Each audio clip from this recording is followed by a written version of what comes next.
გამარჯობა ნეო. მოკლედ აგნოსტიკი ვარ რა. და რაღაცა კითხვა მაქვს, ერთი კითხვა მაქვს ხოლმე და პასუხი მაინტერესებს შენი მოსაზრება ამაზე რა. და როდესაც ღმერთმა იცოდა რომ აი კონკრეტული ადამიანი მოხდებოდა ჯოჯოხეთში. რატო მისცა მას დაბადების უფლება, ანუ რატო შექმნა ის? რატო მისცა ეშმაკს შანსი რომ მასთან მომხვდარიყო ეგ ადამიანი? თუ იცოდა ღმერთმა რომ ჯოჯოხეთში მოხდებოდა ეგ. ანუ შენ ეშმაკს ალტერნატივა რატო არ მოძებნა რომ აი მომხდარიყო სხვანაირად? ანუ ალტერნატივა არ არსებობს, ან ნახე ეშმაკს მისცა რა შუაშია შანსი, ანუ ჩვენ ესე კითხვა მიხვდი? მივხვდი, კი, ანუ ოღონდ ანუ კითხვაში პირველ რიგში იმას მისცა შანსი რომ ეშმაკთან აი ეშმაკის იტანჯება. უბრალოდ ეგ ეს მისცა შანსი ანუ ანუ ზოგადად ანუ ღმერთის ყოვლისოდნეობა თავისთავად ანუ არ განსაზღვრავს არავის მოქმედებას თავისუფალებას დროში. ეს ერთი და მეორე ღმერთი მოძალადე არ არის, მოსიყვარულეა, ჩვენ ვამბობთ რომ სიყვარული და სიკეთე დეფინიციურად თავისუფალია. არათავისუფალი სიყვარული არ არსებობს. სიყვარული აღარ არის. შესაბამისად ღმერთს ყველა ვარიანტში უნდა დაეტოვებინა ქმნილებისთვის ალტერნატიულად მოქმედების შესაძლებლობა, რომ ან გინდა ჩემთან იყავი ჩემთან, ან არ იყო ჩემთან.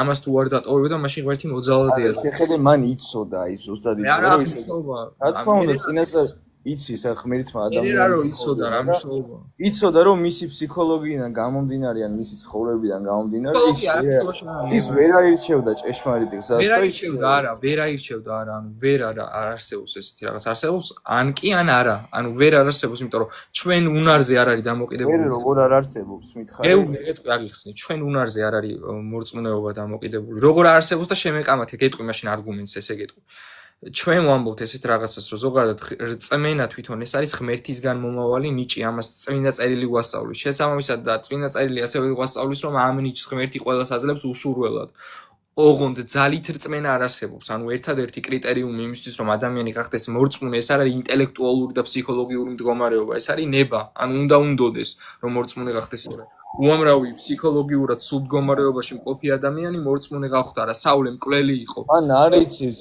ბიბლია და არის ის რა არის ბიბლია არ იცოდნენ წარმართები შეიძლება ცუდი გონია ნორმალური ხო შენ ჩემ ვიდეოებს არ უყურებ მე ჩვენ მაგალითად წარმართმა არის ის ბიბლია პავლე მოციქული საუბრობს ამაზე ვიღაცამ არის ის ბიბლია არის ერთ-ერთი გზა ქრისტეს გაცნობის და არა ერთადერთი მან შეზღუდული ღმერთი არ არის კუნძულზე უდაბურ კუნძულზე მაცხოვრებელი ადამიანი რო არსებობს ისიც ქრისტემდე მოდის თავისი მორალური კომპასით ოღონდ მე არჩევანი უნდა გააკეთოს უნდა თუ არა ანუ სიბოროტეს სიკეთე რო არსებობს ამას ხო ადამიანი ავტომატურად იგებს ანუ ეს ხო ძნელი არ არის სიკეთეს რო წყარო ჭირდება ესეც ხო მარტივია სიბოროტე რო შენში მოქმედებს და სიბოროტეს აკეთებ ხოლმე ესეც ხო მარტივია და გადამრჩენელი რო გჭირდება ამ სიბოროტისგან მახამდე თუ მიხვედი ქრისტემდე ერთი ნაბიჯი გაკლია ქრისტე ხო ვერ მივიდა ადამიანი ნეო მე არ მივიდა კაცი როგორ არა მითხარი შეხედე იმას მართლა რო ცოდნოდა ეგ განათლება რო მისცემოდა საშუალება იმისი რომ ბიბლია წაეკითხა რა არის კარგი სიკეთე რა არის აი მაგალითად ტომებზე მაგას გეუნებო წეგან ეგ მაგაზე მე მყავს მეგობარი ჩემზე ბევრად ნაკლებად განათლებულია მაგრამ უფრო მაგარი მორწმუნეა ხვდები რას გეუნები ანუ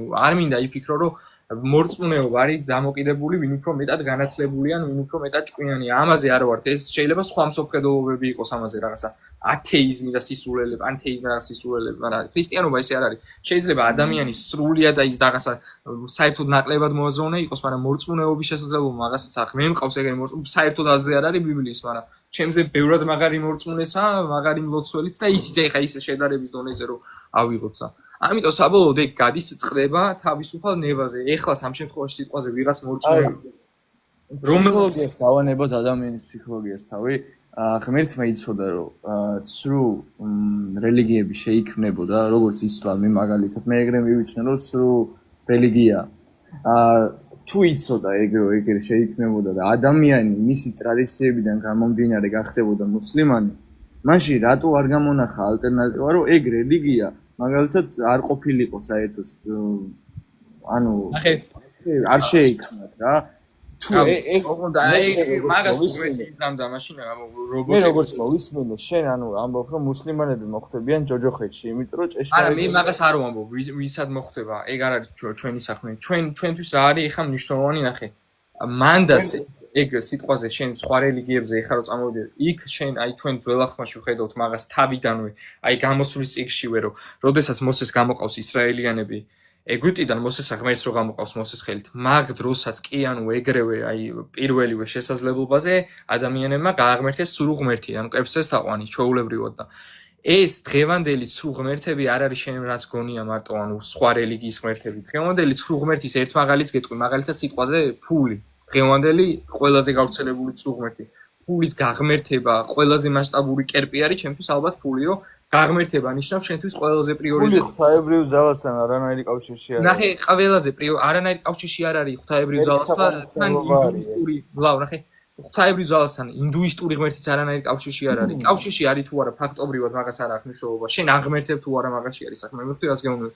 ადამიანი რომლისთვისაც ყველაზე პრიორიტეტული ფულია, ფული მისი ღმერთია, ხო მივხვდი? ანუ ყველაზე წინ დაყენება ნიშნავს გაღმერთებას იგივე და ეხა სიტყვაზე რომ ღმერთი გამოდის ფული ანუ აღმერთებ ღმერთი არ გამოდის სიტყვაზე ინდუიზმში კრიშნა, მაგრამ ხო აღმერთებენ ღმერთს ხო ეძახიან კრიშნა არავინ არ გამოდის, იმიტომ რომ არ არსებობს ეგეთი ის, მაგრამ ხო ღმერთს საღვთო ერთეული, მაგრამ ხო ეძახიან ღმერთს, ანუ ანალოგიურად ფულს რო წინაყენებ ყველაზე პრიორიტეტული ეგ არის შენ აი მაგალითს მოვყვან სიტყვაზე ნარკომანი, რომელმაც ნარკოტიკის გამო მშობელი გაყიდა, ეგ ნარკომანი ცუდი ადამიანი კი არა თავისი ღმერთი ყავს იმას, მისი ღმერთი არის ნარკოტიკი და ყველაზე წინ რადგანაც აქ დაყენებული, მაგის გამო ყველაფერს იზამს და მე ღირებულებით სისტემას განსაზღვროს, ეგ შენი ღმერთი ვინ არის, ანუ ვინ ყავს გაღმერთებული, ასე ვთქვათ. თუ ჭეშმარიტ ღმერთს არ ეთაყვანები, ხო ხტები და იქაც, ანუ პრობლემა ის კი არ არის რელიგია შექმნის.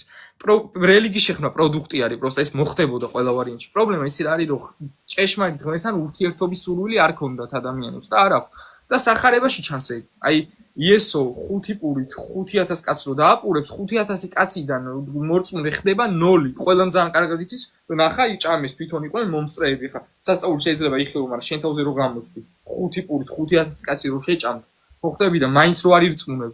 ეგ მაგას რატო არ ირწმუნებს ხადი იყო თავიდან ამბობდნენ რომ ქრისტე იყო და მე რომ მივიდნენ იესო ეუბნება თქვენ პური რო ჭამეთ მაგიტომ ეძებთო და სწრადის აზუსით კინო იწვით არამედ უბრალოდ იღოწეთ, იმიტომ რომ პურს ვიჭერავს ხვალ კიდე მოშივდება, ვინ ზეციურ პურს ეჭავს არასოდეს მოშივდება და მე ვარ ეს პურიო და რას ქვია და დაიფანტა აღარავინ აღარ ამბობდა რომ იესო ქრისტეა. ეგ 5000 კაცი მორჩა აღარ იყო და ხო მიხდი რას გეუბნები აქ სურვილზეა საბოლოოდ და არა ისომ თუ იცოდა რომ ხორციელი საზრდოთებს იყვნენ ეს ადამიანები, მაშინ რატომ ის პური საერთოდ რატო გაუმრავლა, რატო აჩვენა ეგ პირისპირ რატო აჩვენა რომ აი 5000 პური შეუძლია რომ აი ისაქნას რა ქვია გაამრავლოს ანუ ნახე იესოს მიზანი არის რომ ესენი გახდნენ მორწმუნეები. აი მაგალითად ლუკას სახარებას თუ დავუყვიდებით მე-19 ეთავს რა 51-დან 54 მოხომ. იესოს მიზანი ყოველთვის არის რომ ხალხი გახდეს მორწმუნე, ანუ მიიღონ ქრისტე, მაგრამ ჩვენ ვხედავთ რომ იესო ტირის იერუსალიმში შესვლის დროს რა ატირებს, აი ღმერთი რატო შეიძლება ტიროდეს ადამიანური ბუნებით. ატირებს ის რომ რის გამოც თვითონ მოსულია, ანუ რაც რის გასაკეთებლად არის მოსული. გამოიხსნას ეს ხალხი, ამ გამოხსნაში არანაირი სურვილი არ აქვს, რომ გამოხსნილები იყვნენ ამ ადამიანებს და ეს ატირებს, ანუ ნერვიულობა. ანუ იესო მოქმედებს თავის ასაკეთებს, მაგალითად სიტყვაზე იუდა თუ იცოდა რომ გასცემდა, რატომ აძლევდა ამ ხელას სიყვარულს იესო, ხო? იესოს როგორ უყვარდა იუდა.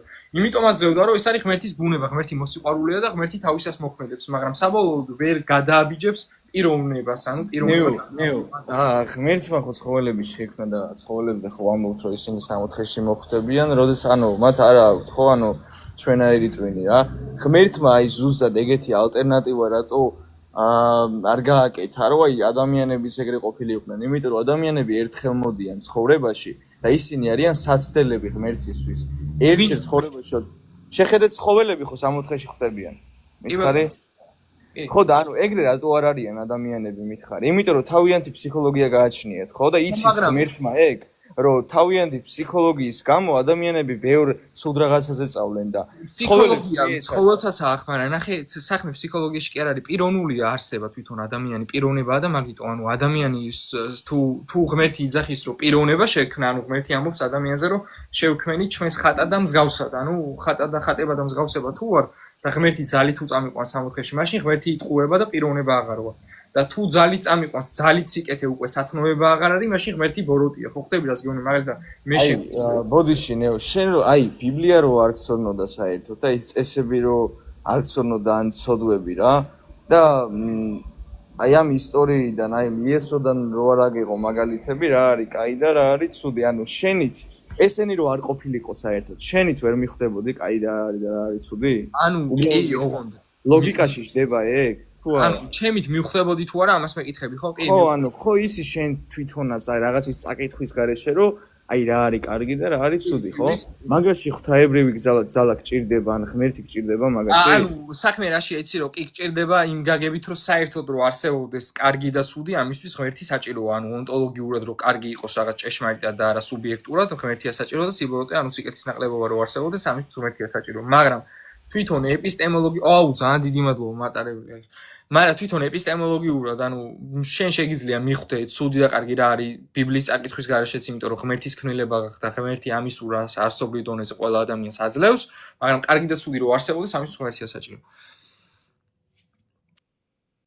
ვართ ძალიან გაურკვევლობაში რა, თუ გინდა ქრისტიანები და ნებისმიერი რაში ვარ გაურკვევლობაში? ძალიან გაურკვევლობა ერთმანეთში რაღაცა ბოლომდე ვერ დავამტკიცებ. ჩემი აზრით ყველა ეხა ვართ აგნოსტიკები, არა, მე არ ვთვლი.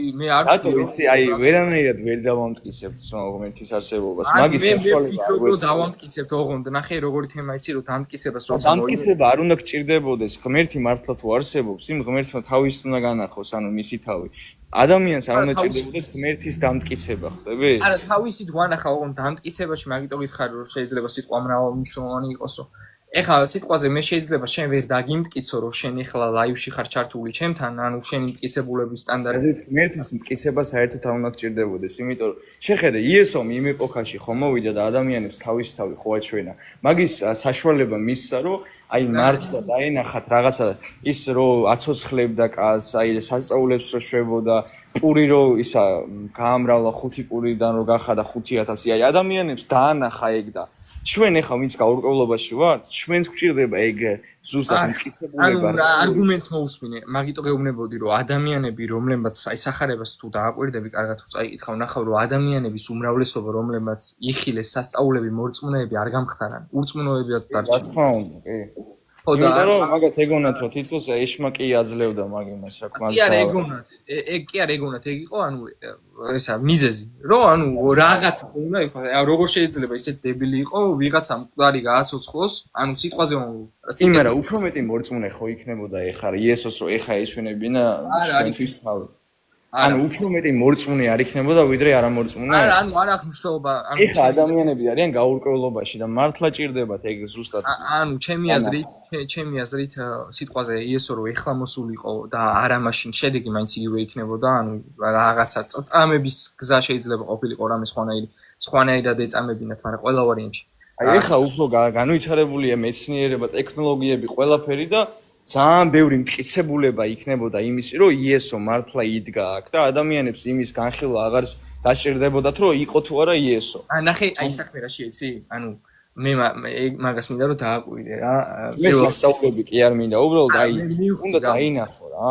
შეიძლება რას მინდა იცი რომ დააკვირდე შენ, რომ ზოგადად ანუ მიზეზი რატომაც ღმერთი სიტყვაზე არ ენახება ესე კონკრეტულ ადამიანს არის ის, რომ რომს დაგინახოს რომ აინც არ ირწმუნება, ამიტომ ანუ ფარაონს სიტყვაზე 10 ჯერ იყო რომ საღვთო მოქმედება იყო იქ, მაგრამ ფარაონმა 10 ჯერ გაისასტიკა, ანუ საბოლოოდ ანუ იმდენად ნება წინ უწევს აზროვნებას, რომ ადამიანმა შენი აზროვნების და ცოდნის მიუხედავად შეიძლება ინებო ისეთი რაღაცა, რაც არ არის შესაბამისი შენი ცოდნის. ანუ ის რაც ჩემთვის სულ, იმიტომ რომ ნერვებელი ხარ, პირველ რიგში ხარ პიროვნება. შესაბამისად, ანუ ჯერ ეგ თუ იცოდა რომ მაინც არ ირწმუნებდნენ, რატომ მოვიდა მაშინ? ანუ ის კონკრეტულმა ადამიანებმა არ ირწმუნეს, მაგრამ ხო ირწმუნეს სხვა ადამიანებმა, ანუ ვინც ნები ეხაც ირწმუნებდნენ ზუსტად სხვა ადამიანები. ანუ არა ხო და მაგას გეუბნები მეც რომ წეღან რომ იქაც რომ ირწმუნეს, ვინც ირწმუნა ის იყო მცირე რაოდენობა მორწმუნეებისა, მცირე ადამიანები, მცირე საწყო და დღესაც ანუ როგორი თემა ისი რომ ეგ რაც მათ დატოვეს, რაც გააკეთა უფალმა და რაც დაგვიტოვეს, რაც შემოგვინახეს და რაღაცა მაგით, ანუ მაგის წყალობით დღემდე არიან მორწმუნეები, ვინც არის. ეხლა წარმოვიდგინე როგორ რამდენი ტექნოლოგია რა განვითარებულები ვართ, ანუ იმასთან შედარებით, იმ ეპოქასთან შედარებით. შენი აზრით, ანუ შემდეგი თაობებია იესოს რო ვერ მოესწრებოდნენ რა. შენი აზრით, აი ამ მტკიცებულებებით, ვიდეოებით, რაღაცეებით, მეცნიერული მტკიცებულებებით არ დაიჯერებდნენ? აი რაღაცას გეტყვი რომ მიხვდე რა. ვიდეოთი მაგალითად, აი რაღაცას გეტყვი რომ ერთ რაღაცაში გვაქვს იესო ადამიანს, ხო? აი ვიდეო რა გადაგიღე. ერთ რაღაცაში გვაქვს მე და შენ აცდენა და ეს მინდა რომ გაიგო რა. ნახე, აი იესო როდესაც ამბობს რომ აი სიტყვაზე რაღაცა ქორაზინ და ბეთსაიდა და აი სოდომ გომორზე უარესი დღე გეწევოთ, იმიტომ რომ გამოცხადება მეტი მოგეცათ და თქვენთვის უარესია. ეს საქმე რა შეიცი რომ შენ რწმენას და ინტელექტუალურ ცოდნას ურევ ერთმანეთში, ანუ რო იცი რომ იესო ღმერთია, ეს არნიშნავს რომ მორწმუნე ხარ. ხო მივხვდი რაც გეუბნები. მორწმუნე ნიშნავს რომ აი ენდობ იმას და ანუ მისი სიყვარული შენში გინდა რომ დაიმკვიდროს და ამას იღებ. თორე ცოდნით კაიაფამაც და ანამაც ძალიან კარგად იცოდნენ რომ იესო ღმერთი იყო, მაგრამ რა ხნის ჯვარცმა დაანონსეს. რომელმა ჯარისკაცებმა იცოდნენ რომ იესო აღდგა, მაგრამ იუდეველებმა ფული რომ ისეს გაჩუმდნენ. არაფერი არ უქმნით. ამიტომ ეგ ცოდნა რაც ბევრი ცოდნა მოგეცემა პირიქით პასუხისმგებლობის ქვეშ გაყენებს და ანუ ღმერთი მოწყალეა და გაძლევს იმდენს რამდენიც დამტევნელიც ხარ. ხომ მივხვდი რაც გეუბნები. ამიტომ ცოდნა იცოდნენ რომ ამბობ აი მაგალითად ჩვენ მაგ დროსაც ხო არსებობდა ეშმაკი. აი ხო შეიძლებოდა იმის განხილვა რომ ეშმაკის ძალით აკეთებს მაგ სასწაულებს, ხო? ხო და არ შეიძლებოდა მაგის მაგრამ ეჭვი ეპარებოდათ იმაში ნახე ხო და მაგაზე იესო ეხმარებოდა მაგას. მაგრამ მაგაზე ეგ უპასუხოდ არ დაუტოვებია იესოს. ანუ იესო მაგაზე პასუხობს, გააწამეს ჩვენი უფალი და იესო პასუხობს რომ თუ რა ბოროტმოქმედი თავის თავს განუდგება და თავის თავს თავის სახს დაესხმება თავს, ანუ ჩამოინგრევა იქ სახლი და მე თუ ეშმაკის ძალით ეშმაკს ვდევნი, მაშინ ეშმაკი განხარებულა და რასისულელესი და როგორ შეიძლება ეშმაკის ძალით ეშმაკი. ხო მივხვდი რას გეუბნები, ანუ არ ხარისეველი თითქოს ეშმაკი ხო? ჭეშმარიტი სიკეთე როგორ შეიძლება მოდიოდეს ბოროტისგან. ჭეშმარიტი სიკეთე სულს ხო სამშობლოში ეს იყო. შეიძლება რატო არა? ჭეშმარიტი სიკეთე. ჭეშმარიტი, აი სიკეთე შეიძლება, მაგრამ ჭეშმარიტი ეხლა სიკეთე შეფარული რაც რეალურად შეფარული. ხო შეფარული სიკეთე კი, ანუ რაც რეალურად სიბოროტეა კი, მაგრამ ანუ იესო ჭეშმარიტად სიკეთეს აკეთებდა ხო და ანუ აღასრულებდა წინასწარმეტყველებებს, რაც ღმერთისგან მოდიოდა. თვითონ ეგ უბრალოდ მიზეზი იყო, ანუ იქ არ გეგონოს ვინმე ეგეთი სულელი, რომ მართლა ფიქრობდნენ იესოზე. ეგ არის უბრალოდ ის, რომ ანუ გული ქონდათ მაგ მდგომარეობაში, რომ უფალი არ უნდოდათ და ცოდნით იესო რო ღმერთია, ცოდნით ეგ იცის ყველა დემონმა საერთოდ, რომ იესო ღმერთია, მაგრამ ცოდნა არ არის საკმარისი, ანუ მაგიტომ ამბობ ჩვენ რწმენას, რომ რწმენა კიდე სხვა კატეგორიაში არის. რწმენაში მონაწილეობას იღებს უკვე ნება. მაგალითს მოყვან. სიტყვაზე მაგალითად მე ვიცი, რომ ეხლა ვარ მე ოთახში სიტყვაზე დავუშვათ, ხო? და მე მინდა რომ ეს არ ვიცოდე. მე ამას შეიძლება ვერ გადავაბიჯო, იმიტომ რომ ფაქტობრივი მოცემულობა როა და ან შეიძლება ვიღაცა გადააბიჯას სქიზოფრენია აქვს და რაღაცა თავისთავად დაჟე სიტყვაზე მაგალითს გეუბნები, მაგრამ რწმენას, ანუ რწმენაში ესე არ არის. რწმენა არის თავიდან ბოლომდე ნებაზე, ანუ პიროვნულ არჩევანზე, ანუ გინდა თუ არა მაგაზე არის. და ამიტომ ხო ხვდები რას გეუბნები, ანუ ორი სხვადასხვა. ნეო კიდე რა მაინტერესებს, აი ღმერთი თუ არსებობს, აი ჯოჯოხეთი რა თუ არსებობს, ეგ მითხარი და ეშმაკი. ხო ანუ ზოგადად არც ეშმაკი და ან ეშმაკს რატო შეუძლია გავლენა მოახდინოს ადამიანს? ანუ არც ეშმაკი და არც ჯოჯოხეთი ღმერთს არ შეუქმნია, ჩვენ ამაზე ვისაუბრეთ, ხო მივხვდით რომ ეშმაკი და ჯოჯოხეთი ღმერთს არ შეუქმნია, ორივე წარმოიშვა ქმნილების თავისუფალი ნების არასწორი აქტუალიზირებით. ჯოჯოხეთს რაც შეეხება, ანუ როდესაც ანუ მორწმუნესთვის 64 რო განვიხილოთ, მორწმუნესთვის ღმერთის სიყვარული მეტარებად რო გადაიქცევა, იგივე ღმერთის სიყვარული ურწმუნოსთვის გარდაიქმნება ჯოჯოხეთად, იმიტომ რომ საკუთარი პიროვნული არჩევანით გული აქვს ჩაკეტილი ღმერთის სიყვარულის მიმართ, შესაბამისად ჯოჯოხეთში მყოფი ადამიანის ღმერთს უყვარს თავისთავად მისი სიყვარული, მაგრამ თვითონ ეგ კონდიცია ჯოჯოხეთად არის გარდაქმნილი, ვინც საბოლოოდ ღმერთზე უარს ამოსწავლა. ეშმაკსაც რაც შეეხება, ანუ მიუხედავად იმისა, რომ მას ასპარეზი აქვს, ანუ მოქმედებს, ანუ შეუძლია შეგვასწინოს ის, ანუ საბოლოოდ ქრისტემ დაგვაყენა ამაზე, მაგრამ ანუ გამოგვიხსნა, შემუსრა მან სიკვდილი თავისი განკაცებით და იმით, გამოგვიხსნა და თან ეს მოხდა ასევე ნებით ხდება გამოხსნაც, ანუ ქრისტემ მოკვდა ჩვენთვის ჩვენი წოდები იტვირთვა, თუ მივიღებთ და ანუ ტირანი არ არის ღმერთი, რომ ძალით გამოიხსენი, ანალოგიურად როგორც არა ძალდატანებით მოხდა დაცემა, ანუ ეშმაკს ძალა არ ქონია, ადამიანზე და ევაზე აღმატებული ძალით არ დაუცია. ადამიანმა და ევამ თავისი თავისუფალი ნებით ინებეს ეშმაკის ნდობა და დაეცნენ, ანალოგიურად ღმერთმა შემდეგ გამოიხსნა კაცობრიობა, ანუ ბევრად აღმატებულია ღმერთის მოქმედება თავისთავად დაცემული ძალების მოქმედებისგან. ანუ პრობლემა არ აღვახ ამან დანანაირი. ანუ პრობლემა ყო ყოფითი გაგებით რა თქმა უნდა ბოროტი ანუ ბოროტ ფიქრებს გვაწვის ბოროტ აზრებს გვაწვის მე ხანდახან ჩვენი გონია ხანდახან ხშირად მე ხანდახან არის რომ სასწავლებლისკენ მივიდრიკებით ცოდვა ის მაგრამ საბოლოოდ ანუ ქრისტეს ყავართ გამოხსნილები ანუ ის კარი გააღო უფალმა